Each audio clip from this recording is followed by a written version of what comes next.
Buenos días. El tema a presentar es enfisema pulmonar. Nuestro grupo está integrado por Anderson Sharon, Bendesu José, Guerrero Nora y Trujillo Jessica, quien les habla. Así que empecemos.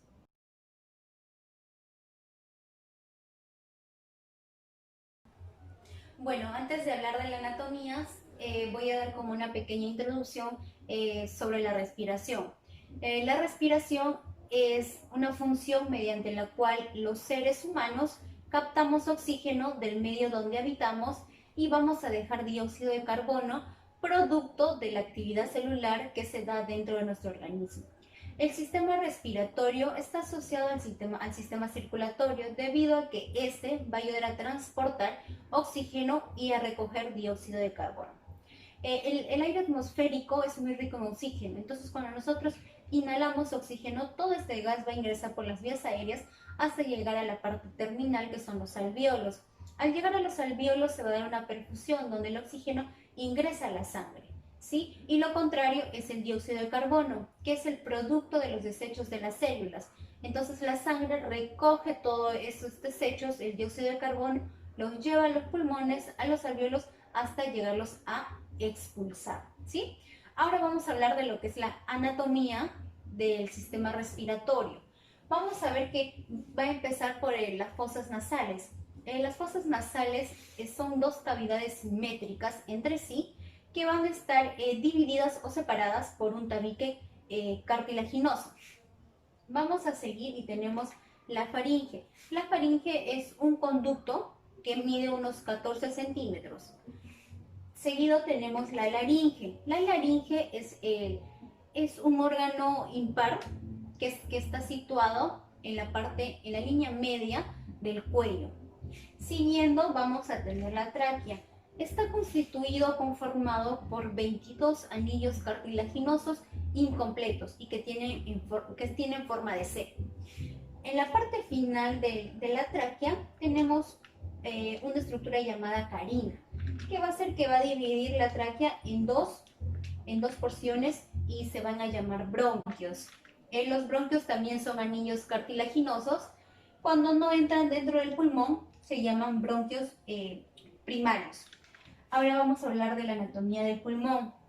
El pulmón son dos órganos esponjosos y elásticos. Van a estar protegidas y cubiertas por una membrana llamada pleura. La pleura interna va a ser la pleura visceral, que va a estar adherida al pulmón. Y la pleura externa, también llamado pleura parietal, está en contacto con la cavidad torácica, ¿sí? Vamos a ver que también presentan lóbulos. El pulmón derecho va a presentar 3 lóbulos, que son superior, medio e inferior. Y el pulmón izquierdo va a presentar solo 2 lóbulos, que son el superior y el inferior. Ahora vamos a ver el pulmón en la parte interna.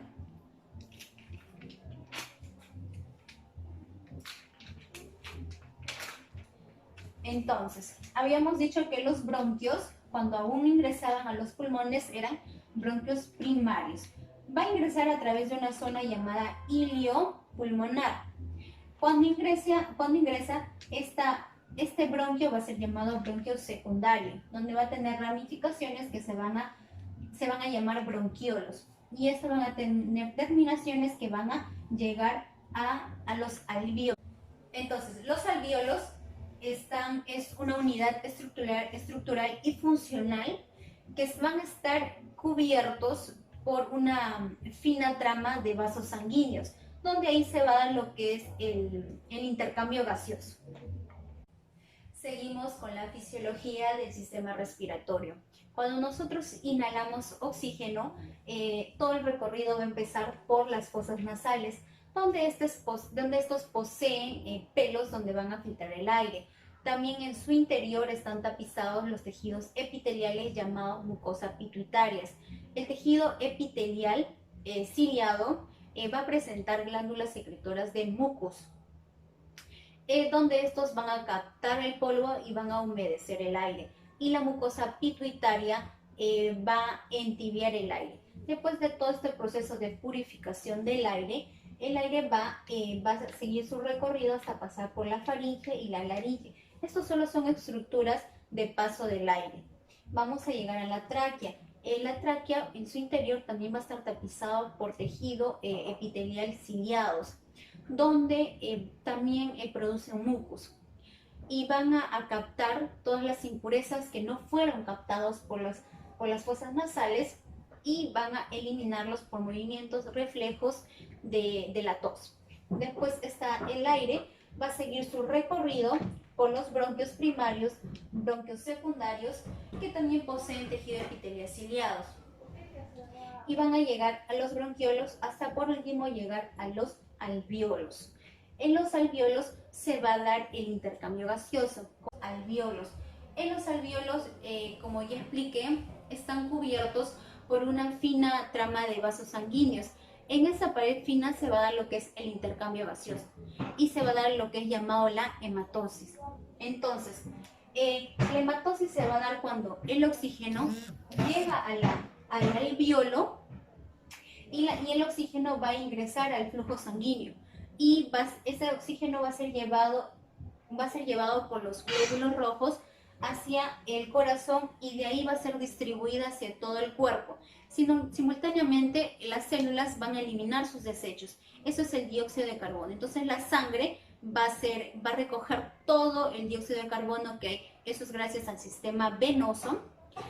Se va a dar y va a llegar hacia los alvéolos, donde luego van a ser eliminados hacia los alvéolos para luego ser expulsados por toda la vía aérea por la exhalación. El enfisema pulmonar es una enfermedad obstructiva caracterizada por la distensión de los espacios aéreos distales del bronquio terminales. Se da una destrucción de las paredes alveolares. Es un deterioro creciente en las paredes alveolares y que va a presentar atrofia y un aumento de retención de aire.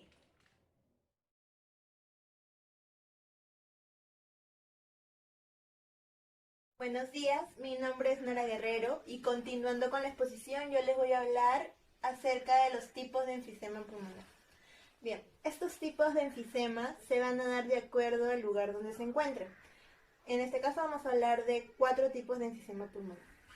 Como por ejemplo, en primer lugar tenemos al enfisema centroacinar, también conocido como el enfisema centrolobulillar o el enfisema acinoproximal. Este enfisema se va a dar en la parte central de los acinos, como su mismo nombre lo dice. Bien. Vemos en esta imagen que tenemos los bronquiolos respiratorios, el conducto alveolar y los alvéolos. Y por aquí tenemos a los bronquioles terminales.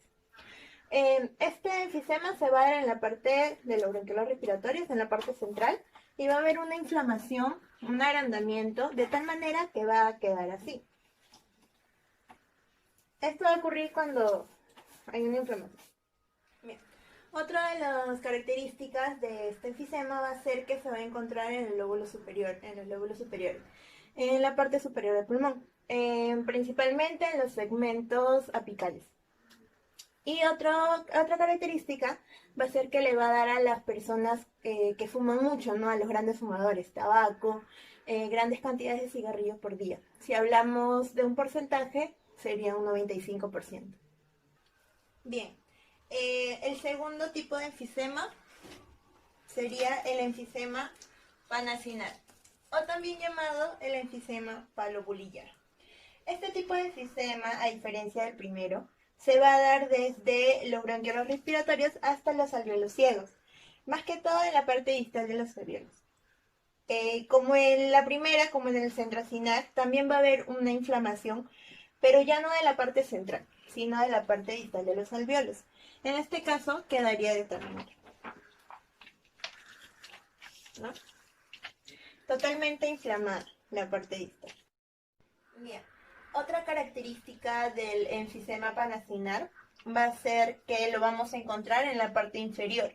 A diferencia del enfisema centroacinar, que lo encontramos en los lóbulos superiores, el panacinar, aparte de encontrarse en los lóbulos inferiores, también se va a encontrar en los bordes anteriores del pulmón. Este se va a asociar con una deficiencia del alfa-1 antitripsina, que es una antiproteasa, que va a afectar mucho a los pulmones, ya que esta alfa-1 antitripsina es una sustancia que protege, que llega a proteger a los alvéolos.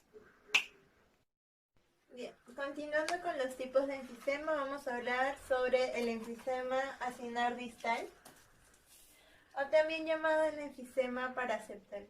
Este tipo de enfisema acinar distal, como su mismo nombre lo dice, se va a dar en la parte distal del acino o en la porción alveolar del acino. Bien, también otra característica es que se va a dar en múltiples espacios aéreos, que van a ser entre menos de 0,5 centímetros a mayor de 2 centímetros. Esto va a subyacer a que haya muchos casos de neumotórax. El neumotórax es la acumulación de aire dentro de los espacios pleurales de los pulmones. Como les dije, esto va a subyacer que haya muchos casos de neumotórax. Finalmente vamos a hablar sobre el último tipo de enfisema, que va a ser el enfisema irregular, o también llamado el enfisema paracicatrizal. Este tipo de enfisema, como su mismo nombre lo dice, va a servir para una cicatrización, es decir, que va a haber una fibrosis en este tipo de enfisema. Otra de las características es que gracias a su irregularidad, este enfisema se va a dar en focos pequeños y en lugares distintos. A diferencia del enfisema centroacinar o el enfisema panacinar. Este enfisema, como ya dije, se va a dar en distintos lugares. No se asocia en un lugar en común, sino se distribuye. Bien, otra característica de este enfisema irregular es que va a carecer de significación clínica. Bien, estos 4 tipos son los que encontramos dentro del enfisema pulmonar. Normalmente en los libros o en los informes encontramos solamente los 2 primeros, información acerca de los 2 primeros, que es el enfisema centroacinar o el enfisema panacinar. Como ya dije, se encuentran también con distintos nombres.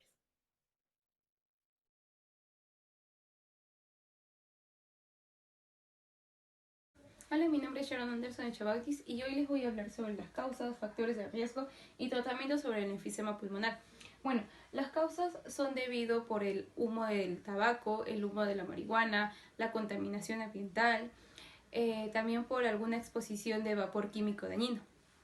Bueno, los factores que van a aumentar el riesgo de padecer enfisema pulmonar son los siguientes. El tabaquismo. Esto va a ir para cualquier tipo de fumador, el cual va a aumentar su riesgo mediante los años y mediante el consumo de tabaco que le dé. También va a ser por la edad. La persona que vaya a tener o adquirir el enfisema pulmonar va a tener ciertos síntomas a partir de los 40 a 60 años de edad. Bueno, aquí también vamos a ver lo que es el tabaquismo pasivo, o también conocido como tabaquismo ambiental. Esto quiere decir cuando inhalas el humo del cigarrillo, pero de otra persona sin darte cuenta.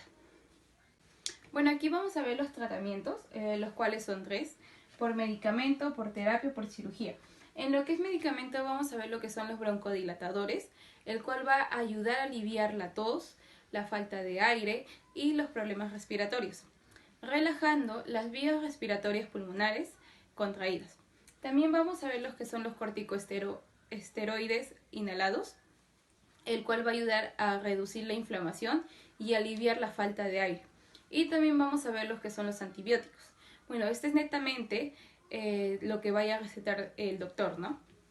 Bueno, en lo que es terapia tenemos aquí 2 tipos de terapia, el cual es la rehabilitación pulmonar y la administración de oxígeno.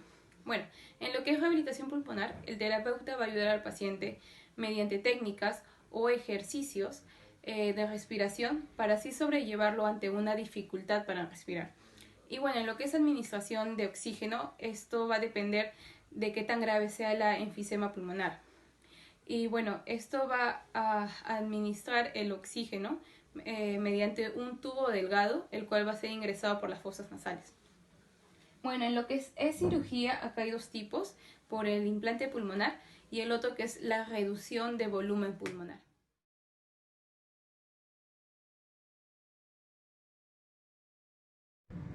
Buenos días, mi nombre es José Bendezú. Yo les voy a hablar del artículo científico relacionado al tema. El presente artículo es del año 2009 de la revista latinoamericana Patología, llamada Infartos cerebrales relacionados con enfisema pulmonar, revisión de casos de autopsia en un periodo de 16 años.